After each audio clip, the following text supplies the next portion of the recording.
Artillery range کو اس مقصد کے لیے استعمال کیا جا سکتا ہے۔ کیونکہ وہاں پر افرادی قوت کے رہنے کا انتظام اور دیگر سہولیات پہلے سے موجود تھیں، اس تجویز کو قبول کیا گیا اور فوراً اس آرٹلری رینج کو پاکستان کی پہلی راکٹ رینج میں بدلنے کا کام شروع کر دیا گیا۔ سائنسدانوں کو اس کام کے لیے امریکہ میں تیاری کروائی گئی اور ناسا کی جانب سے ہی ساز و سامان مہیا کیا گیا۔ 6 مہینوں کے اندر ناسا کے ڈپوز میں موجود امریکی فوج کے فاضل سامان میں سے راکٹ چلانے کے لیے ضروری سامان تلاش کیا گیا اور اسے امریکہ کی والپس آئی لینڈ راکٹ رینج میں اکٹھا کیا گیا۔ ساتھ ہی سامان میں موجود حساس آلات ڈاکٹر طارق مصطفیٰ کی ایک گاڑی کی ڈگی میں رکھ کر پاکستان بھیج دی گئی۔ سائنسدانوں نے تجربہ یہ کرنا تھا کہ راکٹ کے ذریعے فضا میں 50 سے 100 میل کی بلندی پر سوڈیم کے بخارات چھوڑے جائیں، جنہیں سورج کے غروب ہونے کے بعد افق کے نیچے سے آنے والی سورج کی روشنی سے منعکس ہونا تھا، اور اس کے بعد بھولاڑی، لسبیلا، ہب اور کراچی ایئرپورٹ کے مقام پر کیمرے نصب کیے گئے جنہوں نے بیک وقت بغیر 1 سیکنڈ کے وقفے کے ان بخارات کی تصاویر لینی تھی۔ اس مقصد کے لیے پاکستانی فضائیہ کے طیاروں میں استعمال ہونے والے جاسوس کیمروں کو زمین پر نصب کر دیا گیا اور ان کو آپس میں منسلک کر کے بیک وقت تصاویر لینا ممکن ہو پایا۔ ان بخارات کی تصاویر کا بغیر کمپیوٹر کی مدد کے طویل حسابات کے ذریعے تجربہ کیا جانا تھا، جس سے فضا کے درجہ حرارت اور وہاں پر ہواؤں کا رخ معلوم ہو جاتا۔ یہی چیز ناسا جاننا چاہتی تھی، لہٰذا اس دن ٹیم میں بے چینی، جوش، جذبے اور خوشی کے جذبات کا ایک امتزاج موجود تھا۔ وہ بتاتے ہیں کہ رہبر اول راکٹ 3 مرحلوں پر مشتمل تھا اور ہر مرحلے کی کامیاب تکمیل کے بعد ٹیم کو خوشی بھی ہوتی اور اضطراب بھی کہ اگلا مرحلہ کیسا رہے گا۔ مگر یہ تجربہ کامیاب رہا۔ اس رات یہ تمام سائنسدان خوشی کے باعث سو نہ پائے، مگر کچھ سائنسدان اس رات جلدی سو گئے تھے کیونکہ اس رات راکٹ لانچ کے بعد اگلا راکٹ 4 دن بعد 11 تاریخ کو ہی لانچ کرنا تھا۔ وہ ایک مشکل مقام تھا اور ہر وقت گرمی کے ساتھ ساتھ سانپوں اور بچھوؤں کے خطرے کا بھی سامنا کرنا پڑتا تھا۔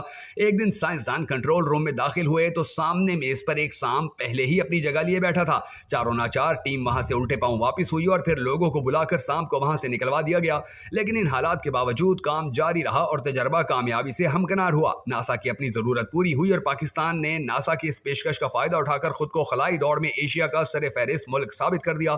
اپنے ہی ملک میں راکٹوں کی تیاری، رہبر راکٹ لانچ کے لیے مدد اور سامان امریکہ نے فراہم کیا، مگر اس کے بعد پاکستانی سائنسدانوں نے یہ سوچا کہ کیوں نہ ملک میں خود ہی راکٹس تیار کیے جائیں۔ تب امریکہ مفت راکٹس فراہم کرنے کے لیے تیار تھا، مگر پاکستان اپنے راکٹس خود بنانا چاہتا تھا۔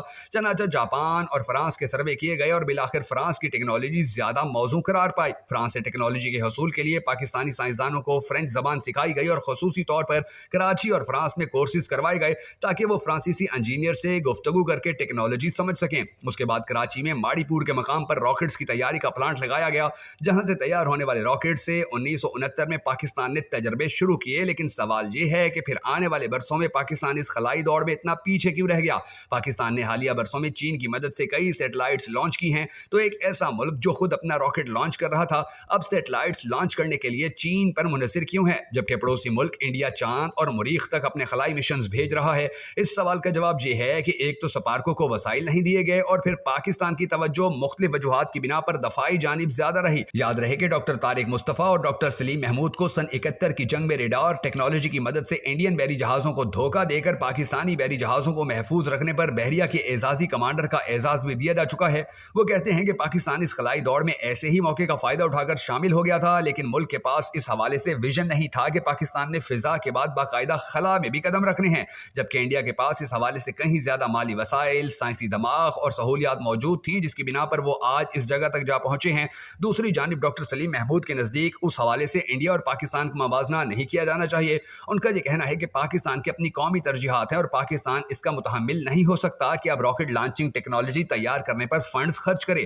جو وسائل دستیاب ہیں ان کے ذریعے سپارکوں نے موسمیاتی تبدیلی، جنگلات کی کٹائی، ماحولیاتی آلودگی، قدرتی وسائل اور آبی ذخائر وغیرہ کی مانیٹرنگ جیسے اہم مسائل پر زیادہ توجہ دی۔